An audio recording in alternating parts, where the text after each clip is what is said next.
د اسلام د سپېڅلي دین پیروي او ساتنه وکړم.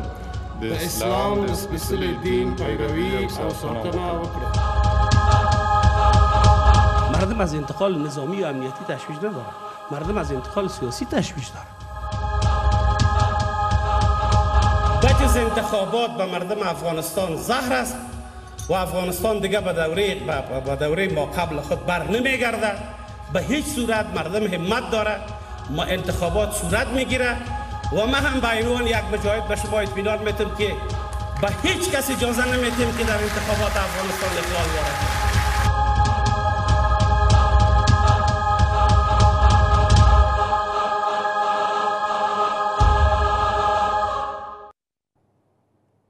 با نام خدا و با عرض سلام. شجاع زکی هستم با پوشش ویژه درباره مرگ مارشال محمد قسیم فهیم. مارشال افغانستان درگذشت. مارشال محمد قسیم فهیم معاون اول رئیس جمهور امروز در نتیجه بیماری شکر به عمر 56 سالگی چشم از جهان فرو بست. مارشال محمد قسیم فهیم از چهره‌های پرنفوذ جهاد و مقاومت به شمار می‌رفت و در تحولات 2 دهه اخیر نقش چشمگیر بازی کرد. این چهره سیاسی و نظامی کشور جهاد را در برابر ارتش سرخ در جبهه پنجشیر آغاز کرد. مارشال محمد قسیم فهیم پس از کشته شدن احمد شاه مسعود قهرمان ملی کشور، فرمانده کل نیروهای دولتی و مقاومت، وزیر امنیت ملی، وزیر دفاع ملی و معاون رئیس جمهور بود و در نظام کنونی رتبه مارشالی را گرفت. مرگ مارشال محمد قسیم فهیم بسیار شهروندان را در درون و بیرون از کشور اندوهگین ساخته است و واکنش‌های را نیز برانگیخته است. رئیس جمهور کرزی مارشال محمد قسیم فهیم را یک وطن دوست و مجاهد بزرگ می‌نامد و مرگ وی را همچون ضایعه بزرگ می‌شناسد و 3 روز را اعضای عمومی اعلام کرده است و در این 3 روز پرچم‌های کشور نیز نیمه برافراشته خواهند بود. در این باره طارق مجیدی گزارش تهیه کرده است، اما در نخست به گزارش از شریف امیری توجه کنید. در واپسین روزهای حکومت کنونی، دولت افغانستان روز یکشنبه را بد آغاز کرد. مارشال محمد قسیم فهیم معاون اول رئیس جمهور چشم از جهان بست. رئیس جمهور از نخستین کسان بود که پس از انتقال جسد مارشال فهیم به خانه‌اش آمد. این مرد سالها در کنار آقای فهیم کار کرده است. از ما را خود بر 3 سال با هم یک جای معاونین بودیم و در این زمان در کابینه با هم پالوفایل بودیم. دیگه ما فوتشانه بس قلباً بسیار احساس میکنم. در کنار آقای ارسلا دیگر نامزدان ریاست جمهوری نیز به جمع کسان میپیوندند که به خانه مارشال فهیم آمدند. با اردوی ملی تسلی میتونم که امروز مارشال مملکت از دست دادیم. ضایعه است. امید از تمام مردم بر فامیلش صبر جمیل و بر خودشان جنت های برین بخواهند. مقام های افغان یکی پای دیگر به اینجا می آیند. من مرگ نابهنگامی مارشال صاحب به تمام ملت افغانستان تاسیس میگم و مرگ را ضایعه بسیار بزرگ میدانم و وظیفه ماست که بعد از اینکه ما به قضا و قدر خداوند تسلیم میشیم، قضا و قدر کار خودش میکنه. در یک قضیه دعا میکنیم که خداوند را در کنار رحمت خودش قرار بده و جنت های فردوس سپاری از بیاردانه و جای ازی در افغانستان هم در بین مجاهدین هم در بین نظامی و مردم خالص. بعدتر تمامی جاده هایی که به خانه مارشال محمد قسیم فهیم وصل هستند برای رفت آمد بسته شدند و تنها موترهای مقام ها در این مسیر رفت آمد داشتند. این بخش ها زیر نظارت دقیق نظامیان افغان قرار دارد. مردم در بیرون از خانه آقای فهیم صف بستند و ظاهراً با چشمان غمبار نظاره‌گر از آنچه که در اینجا می‌گذرد هستند. در تاریخ اینطوری از شخصیت ها در زمان خودشان شناخته نمیشه. بعد از زمان خودشان مردم به سراغ آرمان ها و هدف های اونا حرکت میکنه. دولت افغانستان در پیوند به مرگ مارشال محمد قسیم فهیم 3 روز را اعضای عمومی اعلام کرده است و پرچم کشور نیز در این 3 روز نیمه برافراشته خواهد شد. پس از سرنگونی رژیم طالبان، مارشال محمد قسیم فهیم نقش ارزنده‌ای را در دولت افغانستان بازی کرده است. از وزارت دفاع ملی گرفته تا به سمت معاونیت اول رئیس جمهور. شریف امیری، طلوع نیوز. در نخستین ساعت مرگ مارشال محمد قسیم فهیم شمار زیاد از مقام‌های دولتی و نامزدان رئیس جمهوری به خانه معاون اول رئیس جمهور گرد آمدند و به خانواده وی تسلیت دادند. ریاست جمهوری کمیسیونی را برای مراسم جنازه مارشال محمد قسیم فهیم ایجاد کرده است و گفته می شود که جسد مارشال محمد قسیم فهیم به روز سه‌شنبه به خاک سپرده خواهد شد. انیسه شهید گزارش می‌دهد. اینجا مراسم سوگواری مارشال محمد قسیم فهیم معاون اول رئیس جمهور کرزی است. نزدیکان، دوستان، مقام‌های بلندپایه و بسیاری از شخصیت‌های کشور در این مراسم شرکت کردند. حامد کرزی رئیس جمهور افغانستان و بسیاری از مقام‌های دیگر برای غمشریکی با اعضای خانواده و دوستان مارشال فهیم به خانه وی رفتند. مارشال محمد قسیم فهیم معاون اول ریاست جمهوری پیش از چاشت امروز در خانه اش درگذشت. مراسم فاتحه خوانی او در امی محل ادامه دارد و بسیاری از مقام‌های بلندپایه و شماری از نامزدان انتخابات ریاست جمهوری در این مراسم شرکت کردند. دفعتان میگادسی که طبیعی است برای همه مردم رخ داده و امیدوار هستیم که همه فامیلا و همه وابستگان و علاقمندانشان صبر کنند و آنچه از جانب خدا مقدر شده او را بپذیرند و دامن صبر انشالله خیلی خوب. جای شک نیست که تاثیر مستقیم میگذارد. مارشال مملکت بوده، یک شخصیت برجسته بوده، تاثیرگذار بوده و در بین مجاهدین افغانستان یک شخصیت برجسته بوده و از هر نقطه نظری تاثیر مستقیم میگذارد. اما اینکه چی تاثیر میگذاره دیده شود. اما امیدواری با تمام این است که بتونیم به برکت روز مارشال صاحب همین روند انتخابات به خوبی بگذرن. مقام‌های بلندپایه و برخی از نامزدان انتخابات ریاست جمهوری افغانستان از درگذشت معاون اول ریاست جمهوری ابراز تأثیر کردند و درگذشت آقای فهیم را یک ضایعه جبران ناپذیر برای کشور می‌دانند. از سوی هم کمیسیونی برای چگونگی مراسم عزاداری مارشال محمد قسیم فهیم ایجاد شده است. امروز جلال مآب رئیس جمهوری اسلامی افغانستان حکم را کمیسیون عالی دولتی را به خاطر موضوعات جنازه، تدفین و فاتحه خوانی در سرتاسر افغانستان تحت ریاست آقای محمد عمر داودزی وزیر امور داخلی افغانستان و عضویت شیر محمد کریمی لیدر سیز افغانستان، دکتر سیب صادق مدبر رئیس عمومی اداره امور، دکتر سید مخدوم رهین وزیر اطلاعات فرهنگ و رئیس دفتر منصب اول ریاست جمهوری آقای محمد یوسف اعتبار، اینا و جناب محترم رحمت نبیل رئیس عمومی امنیت ملی افغانستان، کمیسیون عالی دولتی را رئیس جمهور حکم صادر کردند تا اینکه سر از امروز کار مراسم جنازه، تدفین و فاتحه خوانی را در سرتاسر افغانستان اعلان بکنه. واقعا یک ضایعه بزرگی بود که همچون چهره وفادار به استقلال و آزادی افغانستان و مردم افغانستان از دست دادند. بسیار متأثر هستیم. بی تاکید داشت که سرنوشت مردم افغانستان باید به دست مردم افغانستان، بزرگان افغانستان باید. مارشال محمد قسیم فهیم در 4 دهه گذشته نقش بسیار برجسته‌ای در تحولات سیاسی و نظامی افغانستان داشته است. آقای فهیم سالها در برابر ارتش سرخ مبارزه کرد و پس از آن در جبهه مقاومت و در اداره‌های موقت و انتقالی و نیز انتخابات‌های گذشته افغانستان نقش بسیار مهم را بازی کرده است. قرار است جنازه مارشال محمد قسیم فهیم به روز سه‌شنبه به زادگاهش در ولایت پنجشیر به خاک سپرده شود. و حال از همکارم مسلم شیرزاد میشنویم که در برابر خانه مارشال محمد قسیم فهیم قرار دارد. بله، سلام و وقت بخیر. چنانچه شما دیدید 6 ساعت پشت ویژه و زنده از طلو نیوز، لمر و رادیوهای آرمان ارکوزیا اکنون هم در نزدیکی خانه مارشال محمد قسیم فهیم قرار دارم. ما می‌بینیم که بخش بزرگ از مردم در حال آمدن در اینجا هستند و می‌خواهند تسلیت و غمشریکیشان را با خانواده مارشال محمد قسیم فهیم ابراز بدارند. در همین حال آقای محمد علی ایزدیار را با خود دارم، معاون مجلس سنا را، که می‌خواهیم گپ‌هایی را مرتبط با کارنامه‌ها و شخصیت مارشال محمد قسیم فهیم و چگونگی تنظیم مراسم خاکسپاریش از اونها بپرسم. آقای ایزدیار سلام بر شما. بسم الله الرحمن الرحیم.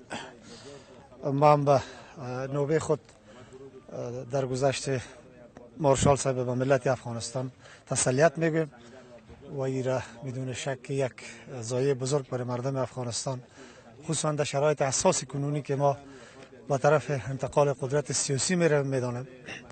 امیدوار هستم که مردم افغانستان با درایت و با تدبیر مرحله را عبور بکنند و در نبود مارشال صاحب انتخابات ریاست جمهوری و انتقال قدرت سیاسی با وجه احسن صورت بگیره و قدرت به نماینده واقعی مردم انتقال پیدا کنه. مارشال صاحب از جمله شخصیت‌های استثنایی در تاریخ معاصر افغانستان بودند، خصوصا در 35 سال در دوران جهاد و مقاومت مردم افغانستان و در دوران حکومتداری پس از سقوط نظام نجیب و نظام طالبان در افغانستان و یکی از شخصیت‌های کلیدی و اثرگذار در سیاست افغانستان به شمار می رفتند.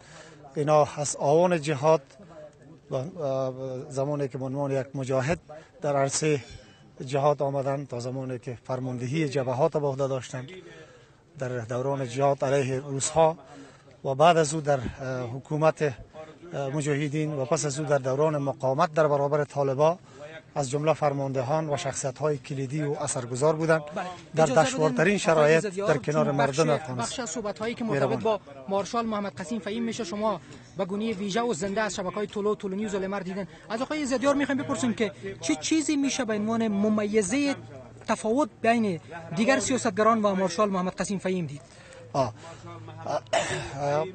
مارشال صاحب یک شخصیت صادق بود در سیاست در افغانستان و در مبارزات سیاسیش از صداقت از شجاعت خاصی برخوردار بود. با این اساس میتونن شجاعت ازیره و صداقت ازیره از جمله ممیزات بدونیم که با شخصیت‌های دیگه میتونیم به تفاوت قائل باشیم. سپاسگزار. اجازه بدین باز هم یادآور شوم چون اینجا هم جمع از بزرگ مردم همین اکنون هم حضور دارند تا بتونن غم شریکی خود را با خانواده مارشال محمد قسیم فهیم ابراز بدارند. در نزدیکی منزل مارشال محمد قسیم فهیم حضور داریم و ظاهرا به نظر میرسه که این چنین مراسم فردا نیز ادامه خواهد داشت و پس فردایش تصمیم بر این است تا مراسم تدفین مارشال محمد قسیم فهیم در پنجشیر صورت بگیرد. البته ادامه خبرها را با همکارم ویژه برنامه مرتبط با درگذشت مارشال محمد قسیم فهیم را نیز از تولو نیوز و لمر فراموش نکنید. با بسیار سپاس از همکارم. مارشال محمد قسیم فهیم بخش بزرگ از زندگیش را در پیکار سپری کرد، از پیکار در برابر ارتش سرخ تا مقاومت و پیکار در برابر طالبان. طارق مجیدی به زندگی نامه مارشال محمد قسیم فهیم نگاه انداخته است. مارشال محمد قسیم فهیم فرزند مولوی عبدالمتین در سال 1336 هجری خورشیدی در روستای امرز ولایت پنجشیر چشم به جهان گشود.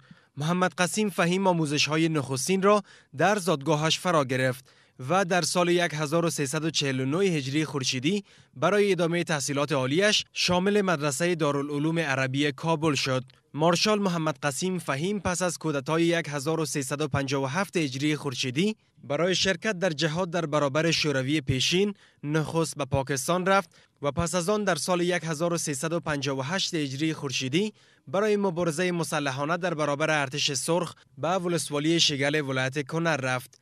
مارشال محمد قسیم فهیم در تابستان سال 1357 هجری خورشیدی به پنجشیر رفت و در زمینه ایجاد هسته‌های جهاد و مقاومت به فرماندهی احمد شاه مسعود پیوست و به حیث یکی از فرماندهان جهاد در ولایت‌های گوناگون کشور کار کرد. محمد قسیم فهیم در سال 1360 هجری خورشیدی در رأس یک هیئت عالی رتبه مجاهدین به ولایات شمال شرق کشور یعنی بدخشان، بغلان، تخار و کندوز جهت بسیج مجاهدین در چارچوب شورای نظار سفر نمود و در این راستا نقش مهم و ارزنده را ایفا کرد. محمد قسیم فهیم در سال 1366 به حیث فرمانده عمومی مجاهدین در شمال کابل مسئولیت نیروهای مجاهدین را بر عهده گرفت و در سال 1368 به خاطر گسترش و انسجام بیشتر نیروهای شورای نظار به ولایات شمالی مانند مزار شریف، جوزجان و فاریاب سفر نمود و به موفقیت‌هایی دست یافت. مارشال محمد قسیم فهیم پس از سقوط حکومت دکتر نجیب الله و پیروزی مجاهدین در 5 ثور 1371 هجری خورشیدی در رأس نیروهای مجاهدین وارد کابل گردید و در همین سال به حیث وزیر امنیت کشور مقرر شد و پس از سقوط کابل به دست طالبان در سال 1357 هجری خورشیدی مدت کوتاهی به حیث فرمانده عمومی نیروهای مقاومت در ولایات شمال کابل ایفای وظیفه نمود. محمد قسیم فهیم پس از شهادت احمد شاه مسعود در 18 سنبله 1381 هجری خورشیدی فرمانده کل نیروهای دولتی و مقاومت را به دوش گرفت و به تاریخ 22 اغرب 1380 به همکاری نیروهای ائتلاف بین المللی وارد کابل گردید. آقای فهیم پس از برگزاری کنفرانس بن و ایجاد اداره موقت به حیث معاون اول رئیس اداره موقت و وزیر دفاع ملی تعیین شد و به تاریخ 15 ثور 1381 خورشیدی به پاس خدمات ارزنده و نقش همه‌جانبه‌اش در آزادی کشور بلندترین رتبه نظامی کشور یعنی مارشالی را دریافت نمود. مارشال محمد قسیم فهیم بعد از لوی جرگه اضطراری برای بار دوم به حیث معاون اول ریاست جمهوری و وزیر دفاع ملی کشور تعیین گردید. در دومین دور انتخابات ریاست جمهوری افغانستان به حیث معاون اول حامد کرزی تعیین شد و بعد از پیروزی در انتخابات به حیث معاون اول رئیس جمهور افغانستان در 29 اغرب 1388 هجری خورشیدی حلف وفاداری یاد نمود. مارشال محمد قسیم فهیم به زبانهای دری، پشتو و عربی صحبت میکرد. وی متأهل بود و از وی 12 فرزند به جای مانده است. سرانجام مارشال محمد قسیم فهیم به روز یکشنبه 18 اهود سال 1392 هجری خورشیدی به اثر سکته قلبی درگذشت. گفته شده است که وی از بیماری قند نیز رنج می برد و چندین بار برای تداوی بیماری قلبی به خارج از کشور رفته بود. سرانجام در روز 18 ماه اهود سال 1392 هجری خورشیدی در کابل در اثر بیماری قلبی درگذشت. مرگ مارشال محمد قسیم فهیم واکنش‌های زیاده را برانگیخته است. رئیس جمهور کرزی مارشال محمد قسیم فهیم را یک وطن دوست می‌داند و مرگ وی را ضایعه بزرگ می‌گوید. رهبران سیاسی کشور با نامزدان رئیس جمهوری، دفتر سازمان ملل در افغانستان، سفارت ایران در کابل، چهره‌های سیاسی در پاکستان مانند اسفندیار ولی خان رهبر عوامی نشنال پارتی، مولانا فضل الرحمن رهبر جمعیت علمای پاکستان و افراسیاب خطک دیگر سیاستمدار پاکستانی از بحر مرگ این چهره سیاسی افغانستان پیام تسلیت فرستاده‌اند. کریم امینی جزئیات را گزارش می‌دهد. فرد شماره دوم کشور کوله‌بار زندگیش را بست و از جهان رفت. این درگذشت واکنش‌های بسیاری را به همراه شد. از کاخ ریاست جمهوری تا نامزدان ریاست جمهوری، همسنگران آقای فهیم و دیگر بزرگان و صاحب نظران کشور. رئیس جمهور کرزی در گذشت مارشال محمد قسیم فهیم را تسلیت گفت و مرگ وی را یک ضایعه جبران ناپذیر برای افغانستان دانست. رئیس جمهور مارشال محمد قسیم فهیم را یک افغان وطن دوست و یک مجاهد بزرگ می‌داند. مارشال صاحب فهیم زما د 12 کالو ملګری و او عزیز دوست د افغانستان خدمتگار ولسی او ولسدار شخصیت مجاهد و او دا خاوره ډېر پرګرانو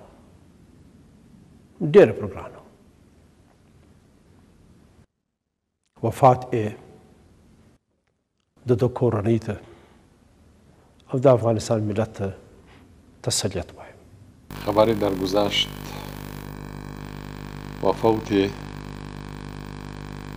برادر عزیزم جناب معاون صاحب اول ریاست جمهوری مارشال صاحب محمد قسیم فهیم ملت افغانستان را به سوگ نشاند. فرستاده ویژه سازمان ملل متحد برای افغانستان نیز درگذشت مارشال فهیم را تسلیت گفت. یان کوبیش از درگذشت مارشال فهیم ابراز تأسف کرده است. همسنگر آقای فهیم در دوره جهاد و مقاومت عطا محمد نور درگذشت مارشال محمد قسیم فهیم را ضایعه بزرگ در چنین شرایط سرنوشت ساز دانست و گفته که امیدوار است آرمان آقای فهیم که همانا یک افغانستان آرام و آباد است به زودی تحقق بیابد. عبدالرب رسول سیاف رهبر جهادی و همسنگر مارشال محمد قسیم فهیم نیز در گذشت آقای فهیم را یک ضایعه بزرگ برای مردم افغانستان می داند. خدا کنه که بتانه دوستا همسنگراش و همفکراش امو رای را که او تعقیب میکرد، امو احساسی را که او در برابر کشور داشت، امو مسئولیتی را که او در برابر ملک درک میکرد، با درک تمامی از امو رایش درست، دقیق و با متانت تحقیق بکنند. دکتر عبدالله هم نشین مارشال محمد قسیم فهیم در دوره جهاد و مقاومت و نامزد ریاست جمهوری مارشال فهیم را شخصیت برجسته و فرمانده دلیر مقاومت، یار و همراه و جانشین قهرمان ملی گفت و در گذشت وی را غافلگیر کننده و دردآور می‌داند. جنرال عبدالرشید دوستم مارشال محمد قسیم فهیم را شخصیت برازنده سیاسی و نظامی کشور، مجاهد و مقاومتگر نستوه گفت و در گذشت وی را یک ضایعه بزرگ دانست و این درگذشت را برای رئیس جمهور کرزی، اعضای خانواده مارشال فهیم، رهبری جمعیت اسلامی افغانستان و مردمان کشور تسلیت گفته است. زلمه رسول نامزد دیگر ریاست جمهوری مارشال فهیم را یکی از چهره‌های برجسته جهاد و مقاومت و از چهره‌های اصلی نظامسازی و دولتداری می‌داند و تاکید کرده که آقای فهیم یک سیاستگر مدبر و رهبر خوب مردم افغانستان بود. آقای رسول در گذشت مارشال فهیم را به خانواده مارشال فهیم، رئیس جمهور، مجاهدین و تمامی مردمان کشور تسلیت گفته است. مارشال فهیم چه در دوره مقدس جهاد باعث یک مجاهد بزرگ که در دوره مقاومت در صف اول قرار داشت، بلکه در ساختار افغانستان جدید برای ثبات، وحدت ملی و پیشرفت افغانستان سهم بسیار بارز را بازی کرد. داوود سلطانزوی نامزد ریاست جمهوری هم درباره شخصیت مارشال فهیم میگوید که او یک فرمانده برجسته بود. تسلیت خود به فامیل محترم از اونا و بازماندگان و دوستایشان میرسانم. من در گذشتن غیر مترقبه بود. خدا آن را مغفرت کنه. افراسیاب خطک و اسفندیار خان ولی دو عضو پارلمان پاکستان و از چهره‌های پرنفوذ این کشور در گذشت مارشال محمد قسیم فهیم را به حکومت و مردم افغانستان تسلیت میگویند و تاکید می‌ورزند که مارشال فهیم مبارزه زیادی کرد. و اینکه گل آقا شیرزی هم در گذشت مارشال محمد قسیم فهیم را یک ضایعه بزرگ می‌داند و این در گذشت را تسلیت گفت. آقای شیرزی مارشال فهیم را یک چهره برجسته کشور می‌داند. با ادامه خبرها خوش آمدید. مارشال محمد قسیم فهیم توانسته بود گونه‌ای از تعادل منطقی را میان طرف‌های سیاسی به میان بیاورد. شمار از آگاهان و اعضای مجلس نمایندگان میگویند از آن جایی که مارشال محمد قسیم فهیم یکی از چهره‌های سیاسی اثرگذار در کشور بود، در گذشته وی بر اوضاع سیاسی کشور بی اثر نخواهد بود. این آگاهان میگویند که مارشال محمد قسیم فهیم نقش چشمگیر در بسیج مردم با تقویت وحدت ملی بازی کرده است. شکیلا ابراهیم خیل گزارش میدهد. در گذشت مارشال محمد قسیم فهیم جانشین احمدشاه مسعود یکی از چهره‌های جهادی بسیاری ها را سوگوار ساخت. بسیاری از مقام‌های دولتی، نهادهای جهانی، چهره‌های سیاسی و مردم کارنامه‌های مارشال محمد قسیم فهیم را می‌ستایند و می‌گویند که مارشال فهیم توانسته بود گونه‌ای از تعادل منطقی را میان جناح‌های سیاسی به میان بیاورد. شادروان مارشال فهیم یکی از چهره‌های مؤثر سیاسی و جهادی کشور بود و در طول سالهای گذشته یکی از نیروهایی بود که توانسته بود تا حدودی در بخش‌های یک تعادل منطقی را میان جناح‌های سیاسی به وجود بیاره. در نبودش یک ضایعه بزرگ برای ملت افغانستان است، اما باورمند به این هستیم که در صفوف مجاهدین و در صفوف رهروایشان شخصیت هایی هستند که بتانند که بعد از نبود مارشال محمد قسیم فهیم، چنانکه که بعد از شهادت احمد شاه مسعود جاگزینشان مارشال محمد قسیم فهیم بودند و کسان دیگه بتانند که رونده به پیش ببرند. در همین حال برخی از این آگاهان سیاسی میگویند که مارشال فهیم در بسیج مردم و تقویت وحدت ملی نقش چشمگیری بازی کرده است. آنان میگویند که مارشال فهیم یک شخصیت سیاسی و نظامی بود. نقش مارشال فهیم در تحولات جاری و تحولات که سر از فردا قرار است در کشور اتفاق بیفته بسیار سرنوشت ساز بود، چون مارشال فهیم یک تاثیرگذاری به سزای بر بسیاری از چهره‌های سیاسی، حلقه‌های مردمی و گروه‌های سیاسی داشت. این آگاهان سیاسی بدین باورند که در گذشت مارشال محمد قسیم فهیم اثرهای ناگوار و سنگینی در تعاملات سیاسی خواهد داشت، اما آنان از مردم می‌خواهند که از بردباری و شکیبایی کار بگیرند تا اثرهای ناگوار این رویداد را کاهش بدهند. یکی از فرماندهان ارشد جهاد بود، واقعا ضایعه بزرگ به مردم و ملت افغانستان هست و ما با خانواده های محترمشان و ملت افغانستانی را تسلیت میگیم. رای از اینا ادامه داره. ما امیدوار هستیم که مردم افغانستان با وصف از دست دادن همچون شخصیت هایی که واقعا رهبران جهاد و مقاومت مردم افغانستان از دست میتن، پای مردی خود حفظ بکنند در راستای تامین امنیت، صلح و ثبات سراسری در افغانستان. در دو بود کارهای قابل توجه انجام داد. یک، در تقویت پایه‌های اقتدار ملی و حفظ ارزش‌های جهاد و مقاومت بر حق ملت افغانستان. دوم، در جهت کسب، احیا و افزایش پرستیژ بین المللی برای کشور عزیزمان افغانستان که هر دوش دو آرمان بسیار بزرگ است. یک پیام را به بدخواهان زمان می‌خوایم عرض بکنیم که آنهایی که از الان شروع کردن این را بدانند که با درگذشت مارشال محمد قسیم فهیم قطعاً آرمان‌های بلند او نخواهد رفت. مارشال محمد قسیم فهیم معاون اول رئیس جمهور کرزی پس از احمد شاه مسعود و برهان الدین ربانی سومین چهره مطرح و با نفوذ جهاد و مقاومت است که درگذشت. این بود خبرها تا این ساعت. از توجهتان جهان سپاس. والا شما دعوت میکنم که با برنامه فراخبر با طلو نیوز باشد. وقتتان خوش. خدا نگهدار.